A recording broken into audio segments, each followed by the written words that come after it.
एक हंस था। आज समाज 24 अवतार में पहला अवतार, भगवान के 24 अवतारों में ये अवतार है भगवान का। नारायण नारद हरि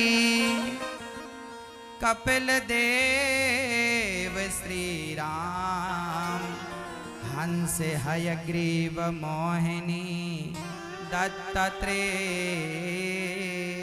सुखधाम, नरसिंह वामन व्यास जी ऋषभ देव कौमार, यज्ञ पुरुष धनवंतरी बुद्धि कल्प की अवतार, पृथु राजा बारह पुनि कृष्ण चंद्र भगवान, परशुराम मत्स्य कमठ पद्म पुराण प्रमाण, नमस्कार कर जोड़ कर निस दिन बारंबार, वास करो मेरे हृदय में 24 अवतार।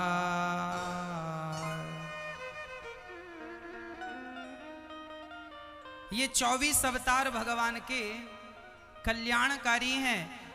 व्यास जी एक बार 17 पुराण लिखने के बाद भी उदास थे।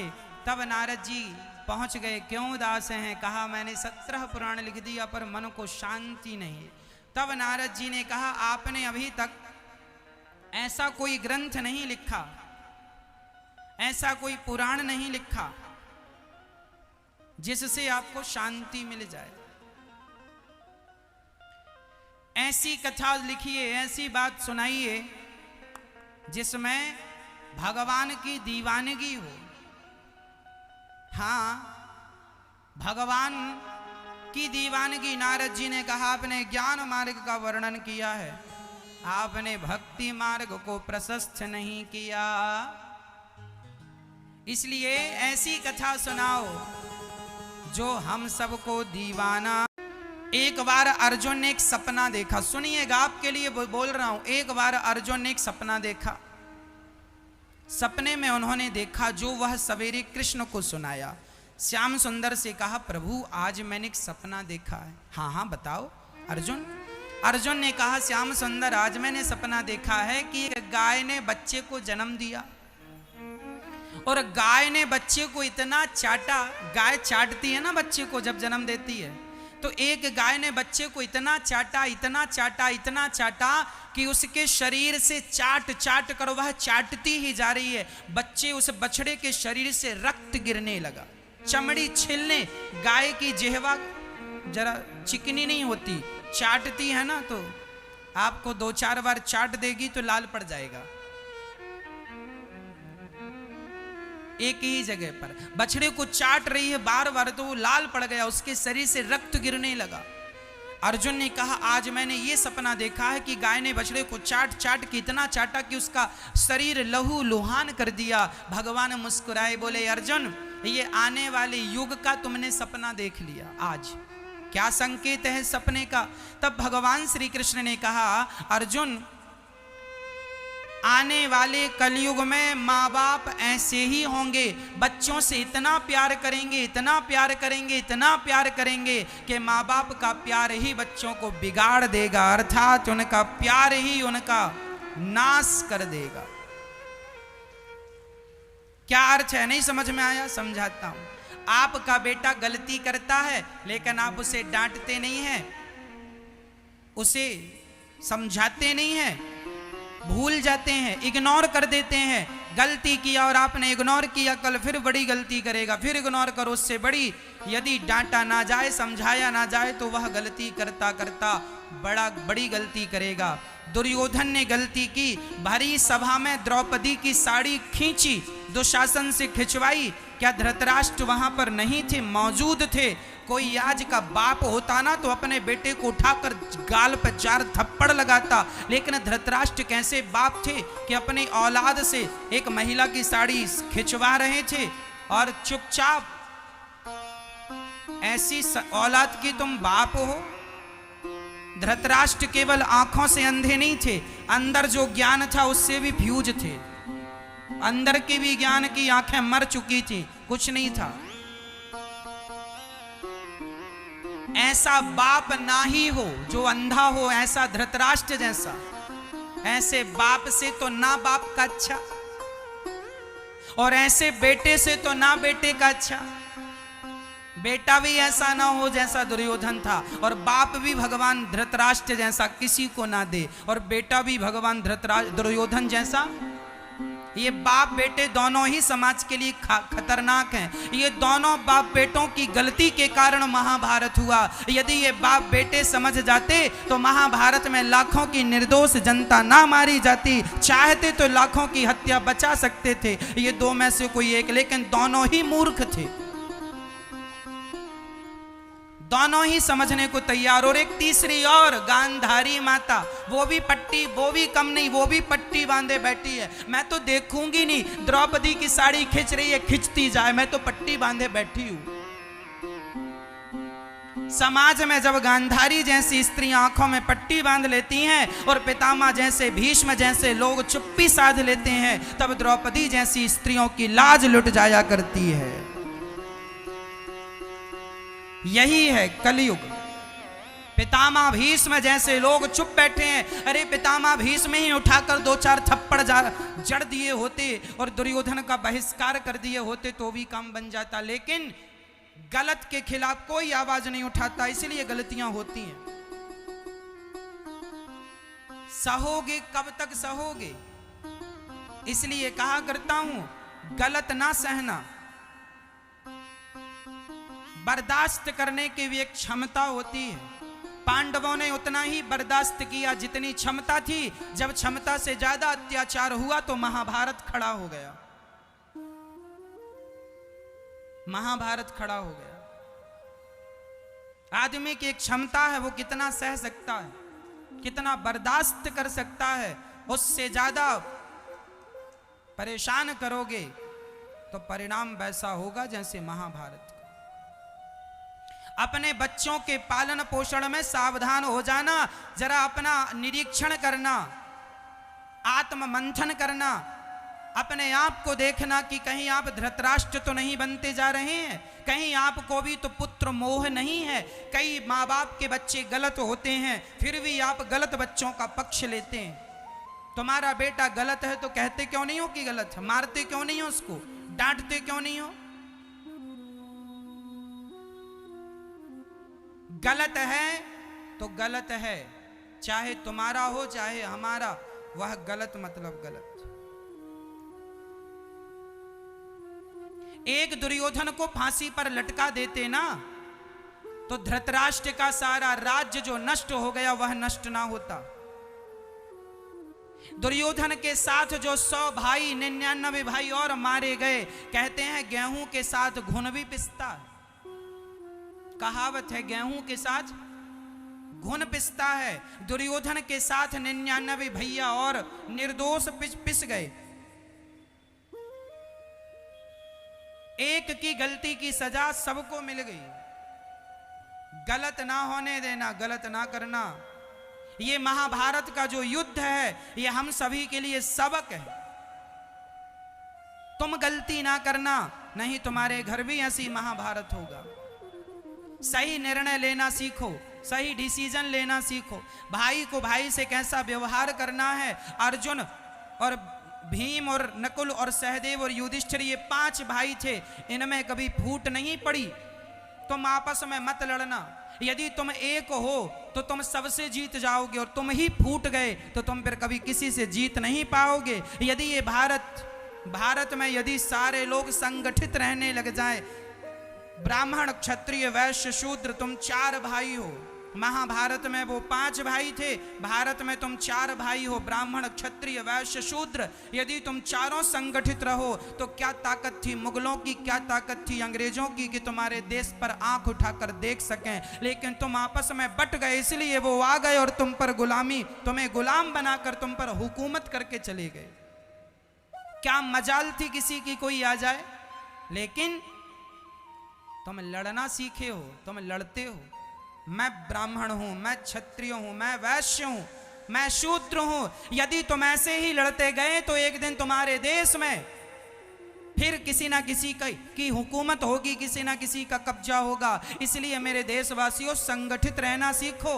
यदि संगठित रहोगे तो आज आतंकवादियों ने एक देश में कब्जा कर लिया है। यदि तुम ऐसे फूट पड़ती गई तो वो तालिबान आज वहां बैठे हैं, कल यहां भी आ सकते हैं। इसलिए हमें संगठित रहना है। संगठित जहां सुमति तहां संपत्ति नाना, जहां कुमति तहां विपत्ति निदाना। जहां एकता है वहां सुख है, समृद्धि है, आनंद है। कोई माई का लाल इसकी तरफ देख नहीं सकता, मेरे देश की तरफ। और यदि तुम बट गए, फूट डालो, शासन करो। अंग्रेजों ने नारा दिया था, क्या नारा था? फूट डालो, शासन करो। और वह कामयाब हो गए, क्योंकि भारत में लड़ने वाले लोग ज्यादा हैं। यहां अंग्रेजों पर विश्वास तो किया जाता है, लेकिन खुद के बाप पर विश्वास नहीं किया जाता। पंजाब के एक राजा ने सिकंदर को मारा था, उसका नाम था पोरस। क्या नाम था? पोरस नाम के एक राजा ने सिकंदर को मारा था। लेकिन पोरस को किसने मार दिया? सिकंदर ने नहीं मारा, कोई मुगल ने नहीं मारा। उसके सगे मामा ने उसकी सेना में रहकर विश्वासघात करके उसे मार दिया। सगे मामा ने अपनी बहन को, पोरस को मार डाला। भारत में दोगले गद्दार बाहर से लाने नहीं पड़े। अंग्रेज तो बाहर से आ गए। हम अंग्रेजों से तो लड़ लेंगे, मुगलों से तो लड़ लेंगे, लेकिन जो अपने ही गद्दार हो जाते हैं, इनसे कैसे लड़ेंगे? इन गद्दारों के कारण देश गुलाम हुआ है। झांसी की रानी का किला यदि लुटा था तो झांसी की रानी के कारण नहीं, गद्दारों के कारण, अंग्रेजों के कारण नहीं, खुद के गद्दारों के कारण लुटा था। इसलिए कहा करता हूं कि गद्दारी वतन से ना करना, देश से गद्दारी ना करना। ये भारत यदि गुलाम हुआ है तो केवल गद्दारों के कारण नहीं, किसी की ताकत नहीं थी कि भारत पर कोई आंख उठाकर देख ले। इतिहास उठाकर देख लो, हर राजा जो सफल राजा हुआ, उसके अपने में से किसी ने गद्दारी जरूर की है। अंग्रेजों से हाथ मिला लिया, मुगलों से हाथ मिला लिया। यदि राष्ट्र प्रेम नहीं सिखाओगे अपने बच्चों को तो कल फिर ऐसी स्थिति आकर खड़ी हो जाएगी। नहीं खड़ी होगी ऐसी स्थिति, इसकी गारंटी कौन लेगा? कौन गारंटी लेगा बताओ? इसलिए राष्ट्र प्रेम, आपके बच्चों में, खून में राष्ट्र प्रेम होना चाहिए। मर जाएंगे पर अपने देश से, अपने वतन से गद्दारी नहीं करेंगे। यह शिक्षा देने की जरूरत है। आज हर देश में आतंकी हमले हो रहे हैं, हर जगह आतंकी बैठे हैं। कब मौका मिले, कब हम घुस जाएं। यदि ऐसे आतंकियों से सावधान रहना है तो आपके अंदर देश प्रेम होना चाहिए, राष्ट्र प्रेम होना चाहिए। देश के लिए मर सकने का जुनून होना चाहिए। और ये तब आएगा जब आप अपने बच्चों को जागरूक बनाएंगे। भगवान ने गाय को भेजा है, भैंस को भेजा है, बकरी को भेजा है। याद रखना, गाय के सिर पर सींग होती है, सींग होती है। भैंस के सिर पर सींग होती है, बकरी के सिर पर सींग होती है। क्यों? भगवान ने इन्हें भी सींग देकर भेजा है अपनी रक्षा के लिए। ये सींग इनके अस्त्र शस्त्र हैं कि मुसीबत पर तुम लड़ लेना और अपनी रक्षा कर लेना।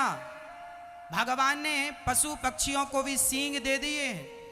शेर को सींग नहीं दिया तो बड़े बड़े दांत दे दिए। मतलब ईश्वर ने जानवरों को भी आत्मरक्षा के लिए कोई ना कोई अस्त्र शस्त्र औजार दिए हैं। लेकिन आज हिंदुओं के घर में आपकी रक्षा के लिए आपके पास क्या है? ना तो विवेक है, ना बुद्धि है। तुमसे लाठी चलाना तो आती नहीं है, तलवार चलाना क्या सीखोगे?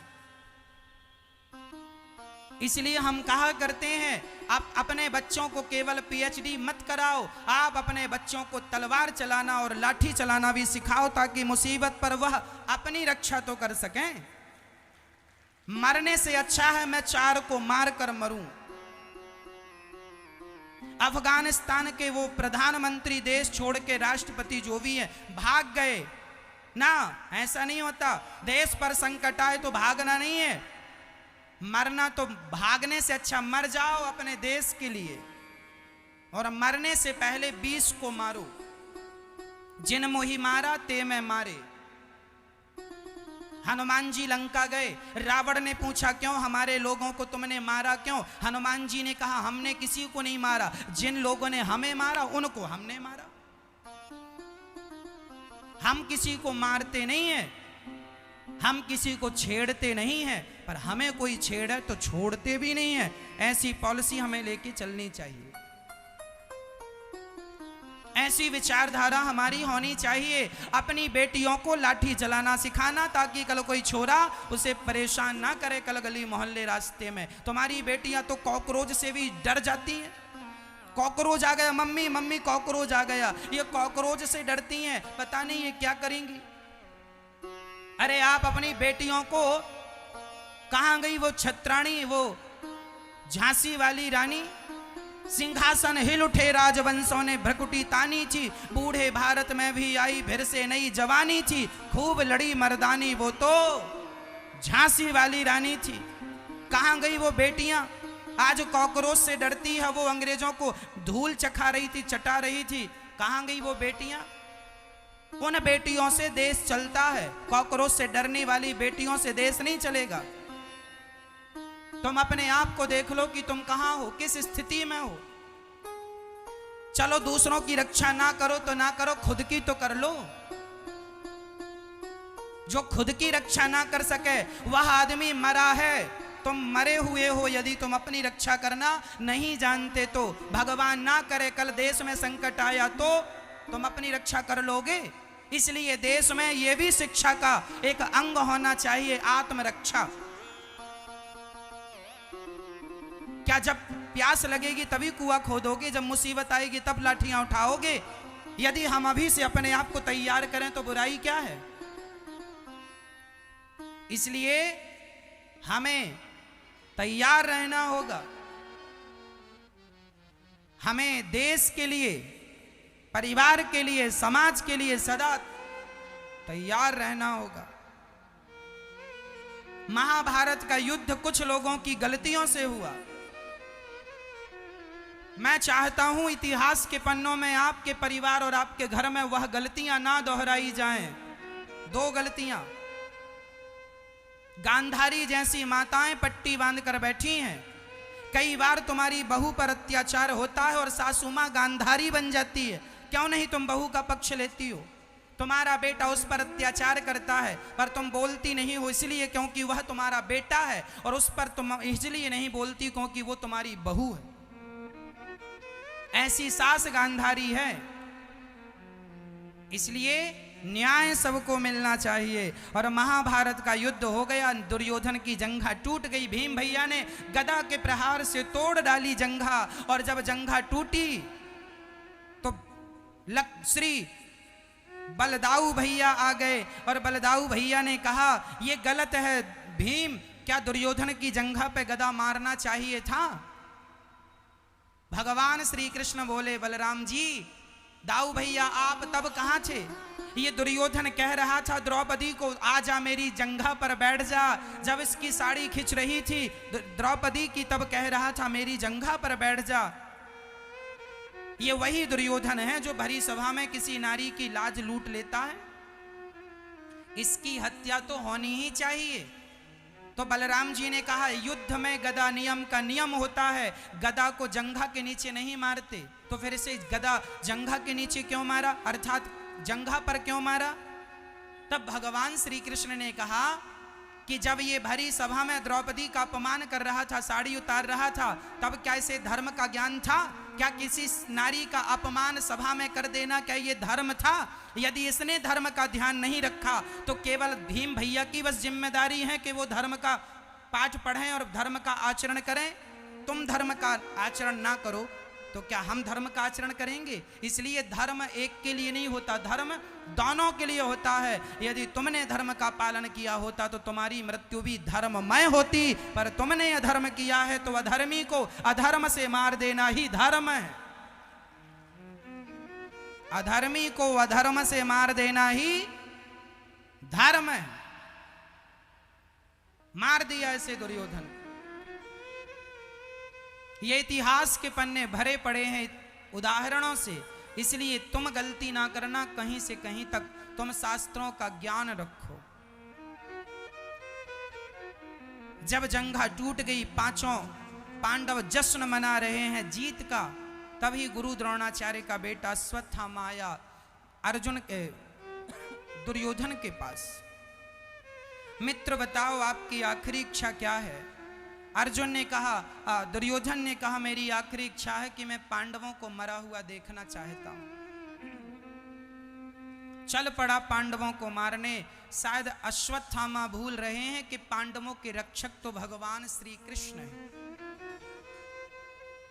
पांडवों के रक्षक तो भगवान श्री कृष्ण हैं, उन्हें कौन मार सकता है? और जब पांडवों के रक्षक भगवान श्री कृष्ण ने उन्हें बचाया, द्रौपदी के 5 बच्चे सो रहे थे, पांचों का सिर पांडव समझकर अश्वत्थामा ने काट दिया और 5 बच्चों की हत्या कर दी।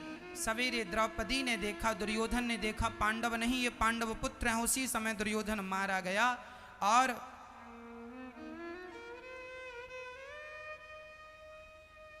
आज द्रौपदी रोने लगी कि मेरे बच्चों को मार दिया गया। अश्वत्थामा को पकड़ कर ले आए। अश्वत्थामा ने ब्रह्मास्त्र चला दिया। तब अर्जुन भगवान की शरण में जाकर कहने लगे, कृष्ण कृष्ण महाबाहो भक्तानां भयं अभयंकरा त्वमेको दह्यमानानामपवर्गोऽसि संस्रते। भगवान श्री कृष्ण ने अर्जुन से कहा कि उसने ब्रह्मास्त्र चलाया, तुम भी चला दो और चलाकर उसे समाप्त करो। दोनों ब्रह्मास्त्र चलाई। दोनों के ब्रह्मास्त्र चलाने पर ब्रह्मास्त्र को भगवान ने शांत किया। अश्वत्थामा के क्या टेक्नोलॉजी थी तब के जमाने में। ये जो परमाणु है ना, इस परमाणु का ही एक रूप ब्रह्मास्त्र हुआ करता है। लेकिन भगवान श्री कृष्ण के पास ऐसी विद्या थी, ऐसी टेक्नोलॉजी थी कि वह परमाणु बम छोड़ दिया जाए तो वह अपने रडार पर लेकर के उसे समाप्त कर देते, डिस्फ्यूज कर देते थे। अश्वत्थामा ने भी ब्रह्मास्त्र चलाया, अर्जुन ने भी चलाया। 2 शक्तियां टकराई। भगवान जानते थे कि 2 शक्तियां टकराएं तो कैसे डिस्फ्यूज करना, कर दिया। अश्वत्थामा के केस पकड़ के लाकर द्रौपदी के सामने खड़ा किया। द्रौपदी, तेरे पुत्र का हत्यारा तेरे सामने है, जो सजा देना है इसे दे दो। द्रौपदी ने कह दिया इसे छोड़ दो। क्यों छोड़ दें? क्योंकि द्रौपदी के अंदर दया है।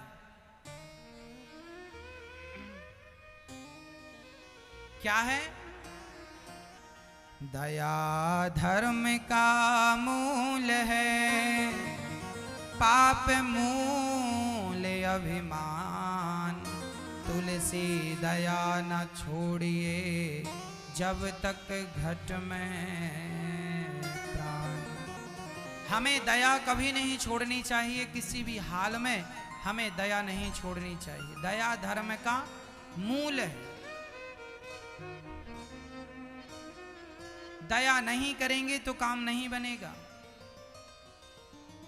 इसलिए दया, द्रौपदी ने दया का पाठ पढ़ा था और दया ही पढ़ाया। प्रिय भक्तों, द्रौपदी एक मां है और मां का स्वभाव होता है दया। जिसके अंदर दया है वही मां है, जिसके अंदर दया नहीं है वह मां नहीं है। इसलिए दया होनी चाहिए। दया सिर्फ मां के अंदर नहीं, सबके भीतर दया होनी चाहिए। आजकल बच्चे इतने निर्दयी हो गए हैं कि वो खुद की मां पर कोई दया नहीं करते, अपनी मां को अपने घर से निकाल देते हैं।